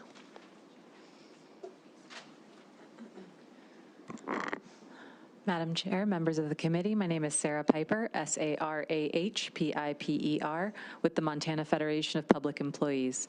We stand in support of our nurses, and we ask that you consider the fact that what we don't measure, we can't change. Clearly that there is something going on here that needs attention, and we ask you to support this bill and thank the sponsor for bringing it. Thank you. And may I be excused, I have a noon meeting. Any questions for Ms. Piper? Any objections? Thank you very much. Good morning, Madam Chair, members of the committee. Stacey Anderson, A-N-D-E-R-S-O-N, here on behalf of the Montana Primary Care Association. We rise in support of House Bill 590. I don't think I need to add too many more stories to it, but I appreciate that it applies to all healthcare employees, right? So we employ everything from front desk staff all the way up to psychiatrists. So we appreciate that it applies to that, and with the chair's permission, may I be excused? Any questions for Ms. Anderson? Any objections? Thank you very much. Next proponent, please. Good morning. My name is Jean Branscombe, B-R-A-N-S-C-U-M. I'm the CEO of the Montana Medical Association, and that's the group that represents physicians, residents, and medical students in the state. We have about 1,500 members, and we rise in support also of House Bill 590. It's a pretty tough pill to swallow to recognize that those on the front line who are there to provide compassionate care are oftentimes abused themselves. It's the reality. It's been the reality for many years, and it's been heightened in previous years. We ask for a due pass. Thank you, Ms. Branscombe. Next proponent, please. Good morning again, Chair and members of the House Business Labor, Heather O'Hara, O''H', Master's Prepared Registered Nurse and Vice President with the Montana Hospital Association. As you've heard previously, the Montana Hospital Association's mission is to improve the health status of communities we serve. We believe House Bill 590 supports this goal by supporting one of the most important assets in our Montana healthcare industry, our team members.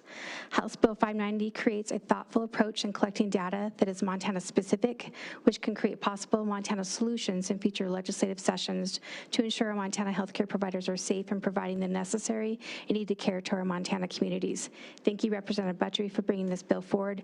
MHA would request a due pass for House Bill 590. Thank you. Thank you. Next proponent, please.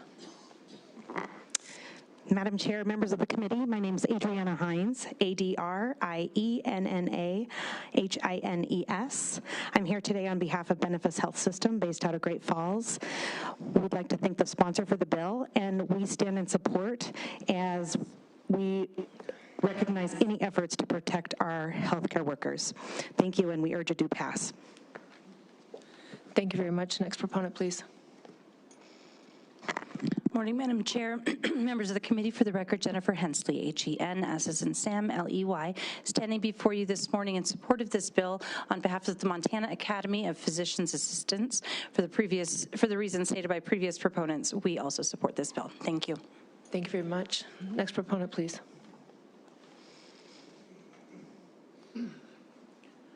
Good morning, Madam Chair and the rest of the committee. My name is Brent Yeager. I'm an RN. I haven't prepared anything. Mr. Yeager, could you spell your last name for us, please? Y-A-G-E-R. Thank you. I haven't prepared anything written or anything else because I'm on the floor in these situations. A month ago, when I went to treat somebody's wound, I was punched in the back of the head. That's pretty much norm for me 5-6 times a year. I've seen staff ladies' hairs pulled out with flesh attached to it, neck injuries, concussions, lost fellow RNs due to concussions. And the can keeps getting kicked down the road. I think at some point you're going to have to protect your nurses and your healthcare workers. I think if you, as a group, had somebody come in and start attacking you, your sense of expedience would be very, very quick. So I ask, and I support this bill 590 and ask for its passage. Thank you. Thank you. Next proponent in the room, please. Good morning, Madam Chair, members of the committee. Aiden Myhre, M-Y-H-R-E, on behalf of Logan Health System. We too take workplace violence and work-related injuries very seriously, and we think this data will be helpful as we manage not only our own security at our own facilities, but also around the state. So thank you, and encourage you to support. Thank you. Next proponent in the room. Seeing none, first proponent online. Mr. Hansky. Thank you very much, John Hansky, for the record, H-O-N-S-K-Y. Madam Chair and representatives, I'm from Missoula, House District 95, and I urge passage of 590. Particularly, the World Health Organization has identified healthcare as one of the, if not the most dangerous occupations. And decades ago, the Occupational Safety and Health Administration identified the violence hazards faced by home health workers, but reporting is sporadic, and national regulatory agencies do not oversee all workplaces. Currently, there's no single registry for violence reporting. Montana needs to drill down on this epidemic and create a registry to record and report on violence toward healthcare workers. Thank you very much for your time and your work on this.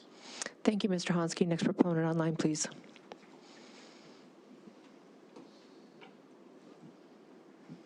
Go ahead, Ms. Haxton.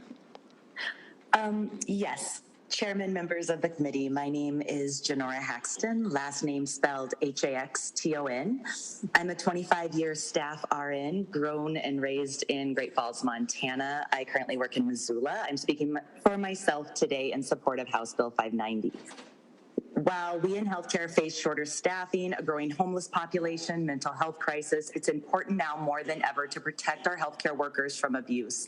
Abuse comes in many forms: verbal, psychological, and physical, all things nurses and all staff suffer in today's work world. We as nurses are often sworn at by unhappy patients. We face threats from patients who threaten to come to our homes, kill our families. If they are not getting their way with their treatment plan, they threaten bodily harm or actually have attacked some of our staff. Sure, police can come and are called, but often remove the person who then sometimes returns a few hours later. We filed reports, and many of these patients have multiple charges already on the books. A lot of us feel that it's a ticking time bomb before someone's finally assaulted, maimed, or killed. Security guards sometimes deter people, but people that are upset, it has little impact on them. People that are intoxicated or have poor impulse control. My peers have been spit on, verbally assaulted, hit, and have lasting scars from these incidents.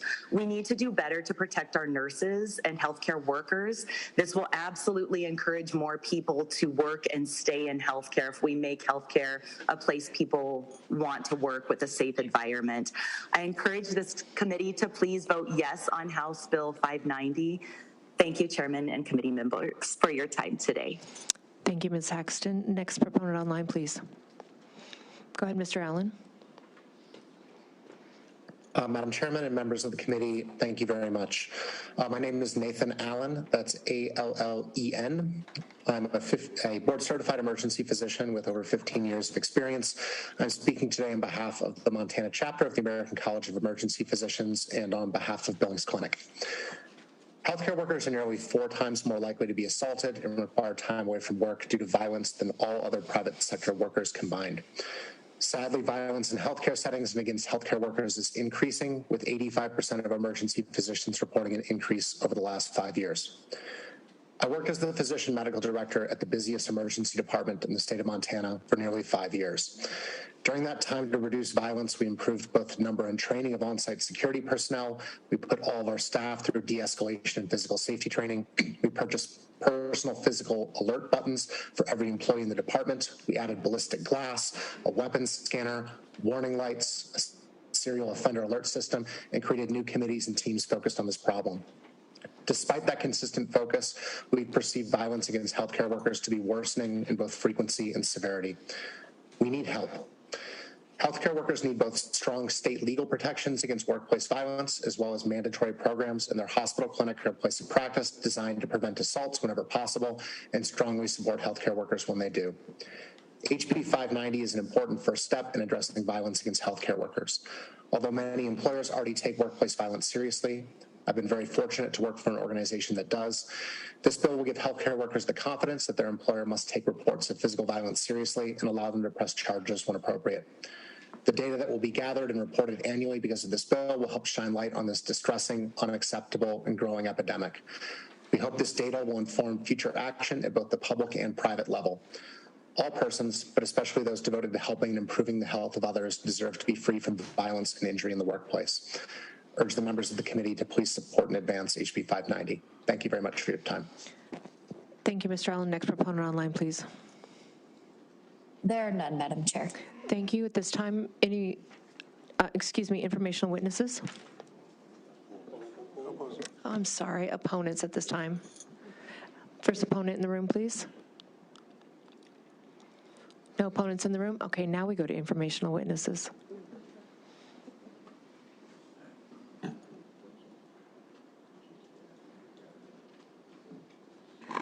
Madam Chair, members of the committee, my name is Paula Stannard. That's Stannard. I'm the Chief Legal Counsel for the Department of Public Health and Human Services here informationally. I'd also registered to participate online, but I was able to get here. Thank you very much. Chair Seekins-Grill, members of the committee, my name is Eric Strauss. It's Strauss. I'm the Administrator for the Employment Standards Division of the Department of Labor and Industry. We'd be the ones responsible for the collection and reporting of the data available to answer any questions. Thank you. Thank you, Mr. Strauss. Any other informational witnesses? Seeing none, time for questions. Let's go with Representative Gist. Thank you, Madam Chair. I have 2 questions. I'll start with Mr. Strauss, please.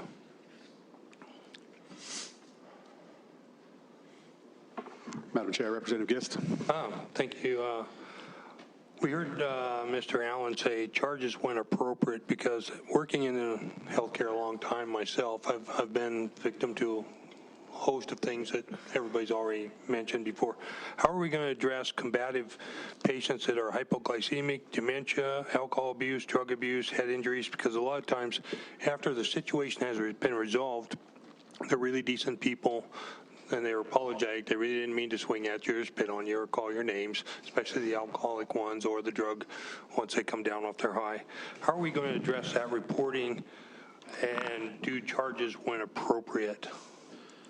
Madam Chair, Representative Gist, I think from a reporting perspective, I would imagine the department working with various interested parties to develop a level of specificity in the type of reporting that would be given to us that may have qualifiers like that so that you can differentiate between the different types of events.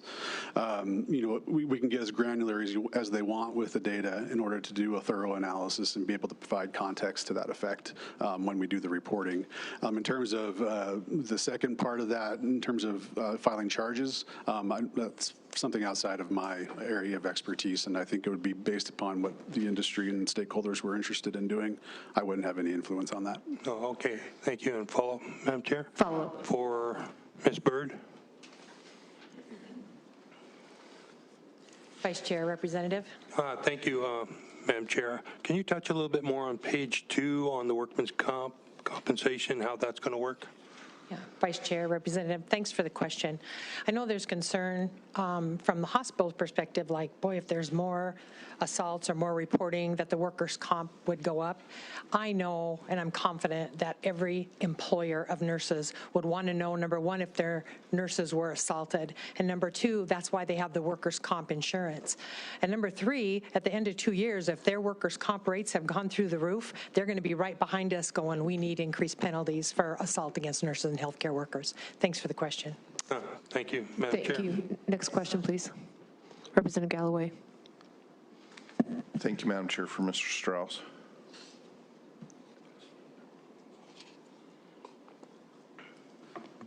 Madam Chair, Representative Galloway. Thank you, Madam Chair and Mr. Strauss. So I don't see a fiscal note. Is your department going to be able to absorb this in its current format, or? Madam Chair, Representative Galloway, we collect lots of data from different sources and do lots of reporting and have a team dedicated for that purpose. This did not raise to a level where I would be concerned that we wouldn't be able to absorb it with our current resources. Thank you. Any more questions? Representative Carter. Madam Chair, for the bill sponsor, please. Madam Chair, Representative Carter. Madam Chair, Representative Buttry. A intoxicated person walks into an ER and threatens the nurse, the intake person, and the janitor and a doctor. Are they all four going to be treated the same? Are they all part of that same healthcare system and workers? Madam Chair, Representative, so if there was an assault on each one of those individuals, I would imagine that there would be a report for each of them. So the person, the employee that would be assaulted would be interviewed, as well as any witnesses. If that then person went down the hall and attacked someone else, then I would assume there would be another report. Follow-up? Follow-up. So I just want to make sure that the janitor who gets assaulted is covered the same way that the nurse that gets assaulted would be. Madam Chair, Representative, so that's what's kind of interesting about this. We've heard from a lot of nurses, and certainly nurses are on the front line, and they take the brunt of all this, unfortunately. But this is for all healthcare workers, so anyone that would be involved in that healthcare facility or office would fall under these requirements. Thank you, Madam Chair. Thank you. Next question. Seeing none, would you like to close? Thank you, Madam Chair, members of the committee. You know, we've talked about it. We've argued about this issue for a long time, and even the good questions of Representative Gist. You know, we've argued about how much violence is out there, and under what conditions is the violence, and what type of violence is it, and how should we respond to it. And like I said in my opening, I think in some cases we put the cart ahead of the horse. Let's do what we can do, and that's get some reporting from all these healthcare employers and find out, actually quantify and get data, get good data, looking at all healthcare workers and find out how much of that violence is out there. At that point, then I think we can sit down and make a reasonable determination from an employer standpoint, what can they be doing? From a legislative standpoint, what can we be doing? What can law enforcement be doing? It's hard to know without data. We fought about this for years and years. I remember one of my first sessions having the same discussion. So all I'm asking to do, we're not putting undue burden on any of the employers. We're not filling our jails. We're not filling our courts. We're not doing any of that with this bill. We're simply collecting data. And then in 2 years, we'll look at it. The bill sunsets. We don't have to take action to have it go away if the data is not helpful. But if we find that collecting the data provides some benefit, then we can continue the process down the road. And with that, I close, Madam Chair. Thank you, Representative. This closes the hearing for House Bill 590.